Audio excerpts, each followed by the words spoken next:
नमस्कार दोस्तों। आज एक नए विषय पर चर्चा के लिए मैं फिर से आप लोगों के सामने हूँ।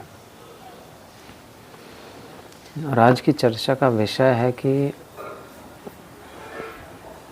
आध्यात्मिक होने में सच्चाई और ईमानदारी का कितना योगदान है, और पाखंड हमारे जीवन में अगर है तो वो हमारे इस आध्यात्मिक होने के जो लक्ष्य है उसमें कितना नुकसान पहुंचाता है।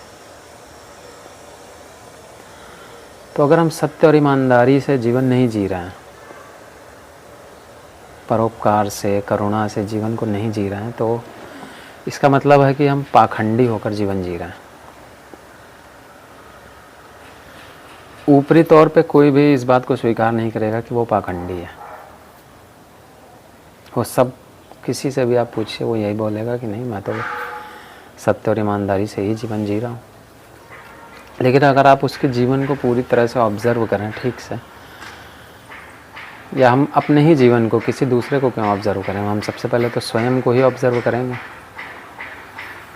तो अगर हम स्वयं को ऑब्ज़र्व करें और जानें कि हम, क्या मैं स्वयं जो हूँ पाखंडी हूँ कि नहीं हूँ, क्या मैं स्वयं सत्य के साथ अपने जीवन को जी रहा हूँ,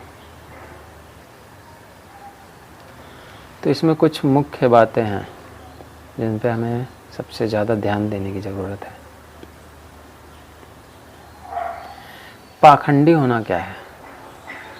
पाखंड वर्ड जो है वो खंड खंड से मिल करके बना है। जब किसी व्यक्ति का, जो भी उसकी पर्सनालिटी है, कई खंड खंड से मिल करके बनी है। खंड खंड मतलब उसके व्यक्तित्व के कई हिस्से हैं।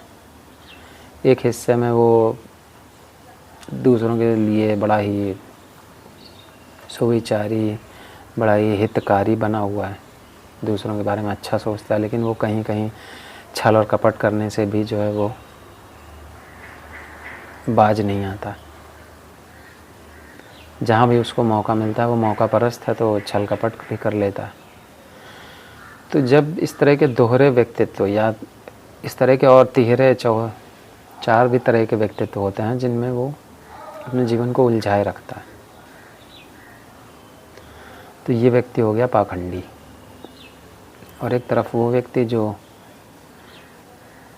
जैसा है वैसा है, उसकी ईमानदारी बस इसी में है कि वो किसी तरह का कोई दिखावा नहीं करता, वो कोई छल कपट नहीं करता, वो जैसा है वैसा। अगर वो क्रोधित है तो क्रोधित है, अगर वो नहीं है तो नहीं है, अगर वो प्रेम में है तो प्रेम में है। पाखंड का मतलब एक आदर्श स्थिति को बना लेना, उस तक पहुंचने की कोशिश करना और फिर न पहुंच पाना। जब आदमी एक आदर्श स्थिति को बना लेगा और वहाँ तक नहीं पहुँचेगा तो क्या करेगा? फिर वो पाखंडी हो जाएगा। वो ऐसा दिखावा करेगा कि वो उस आदर्श स्थिति को जी रहा है, जबकि भीतर से वो वहाँ तक पहुँचा नहीं है। तो यहीं से पाखंड की शुरुआत हो जाती है कि किसी ने किसी भी एक निश्चित तरह की आदर्श स्थिति को बना लिया है, चाहे वो किसी भी महान पुरुष का, कोई गांधी बनना चाहता है, कोई विवेकानंद बनना चाहता है, कोई महावीर और बुद्ध जैसा बनना चाहता है, कोई किसी ऋषि महर्षि जैसा बनना चाहता है। कुछ लोग राम और कृष्ण को भी फॉलो करते करते वो चाहते हैं कि हम अपने जीवन में राम को पूरा उतार लें। तो जैसे ही आप किसी भी आदर्श स्थिति को अपने सामने रख लेते हैं और फिर वहाँ तक पहुँचने की कोशिश करते हैं, तो होता यह है कि आप वहाँ तक पहुँच तो नहीं पाते हैं, लेकिन पहुँचने का एक भ्रम पाल लेते हैं। पहुँचने का हम ढोंग करने लग जाते हैं कि हम वहाँ तक जैसे पहुँच ही गए हैं। तो हम दुनिया को दिखावा करने में हम यही चीज़ दिखाते हैं कि हम वहाँ तक पहुँच गए हैं, और हम बिल्कुल वैसे ही बिहेव करते हैं जैसे वो महान व्यक्ति अपने जीवन में रहा होगा। तो यहाँ से पाखंड की शुरुआत होती है। मतलब भीतरी आपकी समझ बूझ उतनी नहीं विकसित हुई जितनी होनी चाहिए, और आप दिखावा उसका करना शुरू कर दें, तो यही पाखंड है। होता क्या है पाखंडी होने से कि आप एक ईगो, एक अहंकार से भर जाते हैं। सच में तो आप अपने भीतर अपने आप को जाने नहीं हैं, खुद से आपका साक्षात्कार तो हुआ नहीं है। भीतरी आपका आत्म तत्व से आप अनभिज्ञ रह गए, लेकिन दुनिया को दिखावा करेंगे कि नहीं, मैं तो बहुत कुछ जानता हूँ, मैं तो ज्ञानी हूँ। इससे आप अपनी ही आध्यात्मिक जो प्रगति है उसको रोक देते हैं। आप अपनी मुख्य धारा, जो आप अपना भीतरी तत्व है, जो सहज है, प्रेमपूर्ण है, जो करुणामय है, जो परोपकार चाहता है या अपने आध्यात्मिक ग्रोथ को चाहता है, आप खुद ही अपनी ग्रोथ को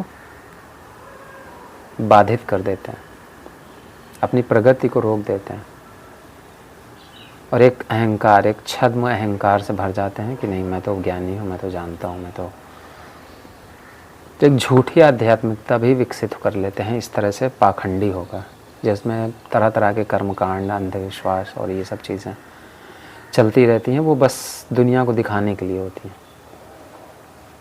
जबकि भीतरी तत्व आप अपने डिवाइन सेल्फ, अपने जो सेल्फ है आपका, उससे आप दूर होते चले जा रहे हैं। ऊपरी तौर पे लोग आपको आध्यात्मिक या धार्मिक समझ सकते हैं उस केस में, लेकिन आप भीतर जानते हैं, जैसे ही आप अकेले होते हैं आपको पता होता है कि ये सब दिखावा है, सब झूठ है, इससे कहीं कुछ आपके भीतर जो शांति, जो सुकून पैदा होने वाला था वो नहीं हो पाता।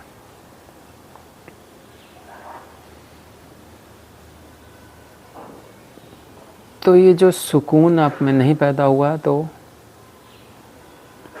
इसका मतलब है कि अब आपको अपने पाखंड को छोड़ना पड़ेगा।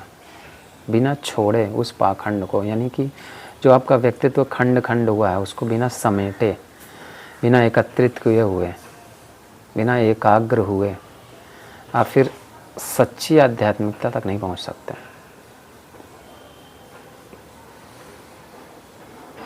तो पाखंड को छोड़ना बहुत ही आवश्यक है, नहीं तो आप उसी छद्म अहंकार में जीते चले जाएंगे और सच्ची आध्यात्मिकता को कभी समझ ही नहीं पाएंगे। तो देखिए, हर एक व्यक्ति को अपने ही अंतर्मन को इसमें टटोलना होता है कि वो किस तरह का जीवन जी रहा है। वो एक सच और ईमानदारी से भरा हुआ जीवन जी रहा है या एक पाखंडी, बस लोगों को दिखावा करने के लिए कि मैं तो, कोई आदमी गरीब है लेकिन वो अमीर बन दिखाता है अपने आप को, कोई आदमी परोपकारी नहीं है, प्रेमपूर्ण नहीं है, लेकिन वो दिखाता है। बेसिकली वो क्रोधी है लेकिन वो दिखाएगा कि नहीं, मैं बहुत प्रेमपूर्ण हूँ।